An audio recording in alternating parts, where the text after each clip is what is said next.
Hello there, my friends. I just went through what could possibly be described as one of the most stressful things a human can do, and that is to buy a brand new vehicle.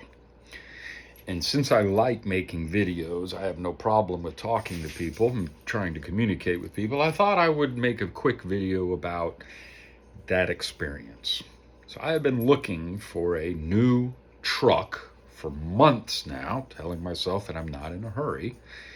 And I've looked and looked and looked and looked and test drove and test drove and test drove and test drove. And just couldn't quite find what I wanted. I didn't want to make it, I just didn't want to spend that kind of money. And I kept on trying to convince myself that my 2017 car is just fine and it's all I need.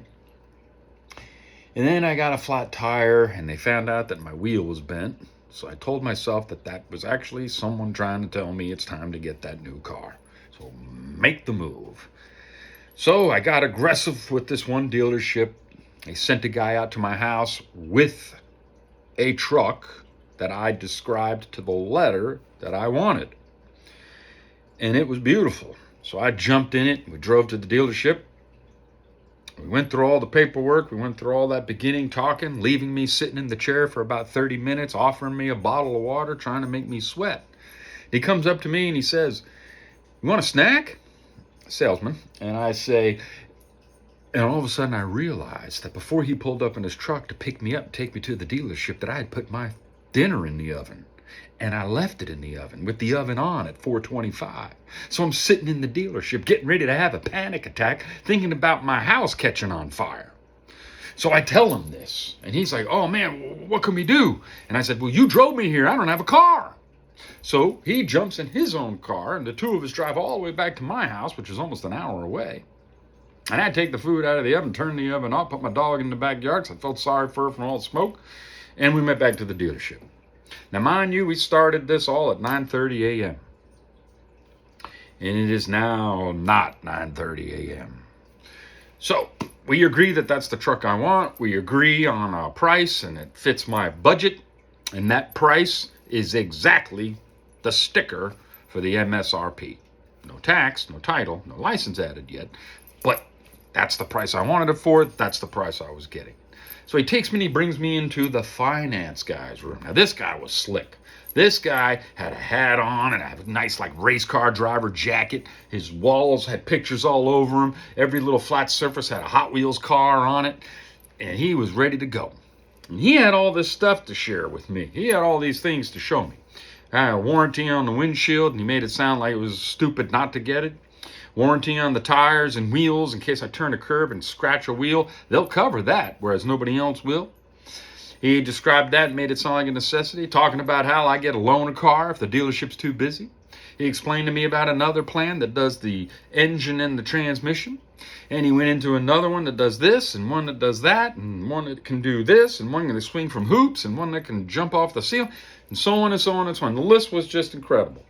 But he tries to act like my best friend by saying things like, "I don't think you need this one." And he had this little iPad thing, and I'm looking at it, and he's doing it on the computer. And as he's removing stuff, and I'm watching it happen, and he leaves the transmission, engine, wheels, tires, and windshield, and gap insurance. Now I'm looking at that, and I'm like, "I don't know if I can afford all of that." And he's like, "Well, no, my friend, let's take a look." So he brings up that screen, turns into my monthly payment.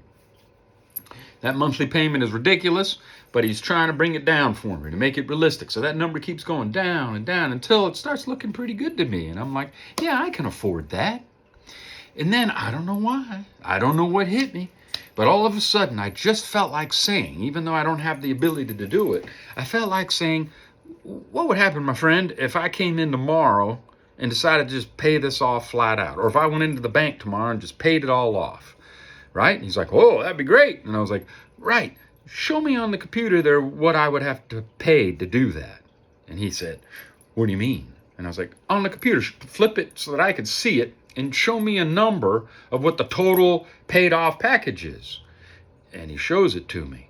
And it's almost $16,000 more than that number I agreed to when we got in there. And I was like, whoa, my face must have turned fire engine red. My armpits started sweating like crazy. My heart started going like that. And I just went, and jumped up out of my chair, and I walked outside. Not intentional, not planned. I had no control over my body. That's just what happened. And I immediately walked across the street, and I pulled out my phone. I called my best friend. I told him exactly what just happened, and he goes, "That's how they get you. That's a whole sales technique." He goes, "You're already going to have full coverage insurance to have that truck financed, so you don't need any of that other stuff. They're just trying to make it sound good, and that's where they make their most money." And he goes, "And don't forget, the most intelligent person and most crafty person in that building is the general manager and then the finance guys." So I relaxed, I calmed down, I went back in there and I go, "All right, can you show me that number with all that stuff removed?" And interestingly, he didn't push back at all. He knew he almost lost me. He was sweating bullets, I could tell. He was a different person when I came back. Not as super friendly, not as like, "Oh man, my friend, my bro, oh." That's the way he was before. But when I came back, he wasn't doing that. He was like, "Okay, let me show you." It was like pure business. Very, very, very careful not to upset me again. And he goes, "Yes, sir." And he shows me that number. The number he shows me after I removed all of those things is lower than the number on the sticker on the windshield of the truck. So then I say, how much would it cost if we added Gap back in? Because I think Gap is a good idea. At least I think I'd be happy I got Gap. And the fact that you can get your money back if you pay the vehicle off, you get your Gap back. So I saw that and I said, put Gap back on. And then it got it closer to the number I saw on the sticker.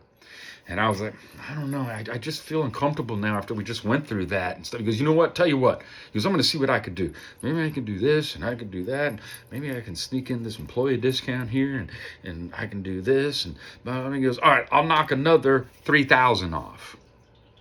And I was like, another $3,000 off the $500 less than the sticker price I saw?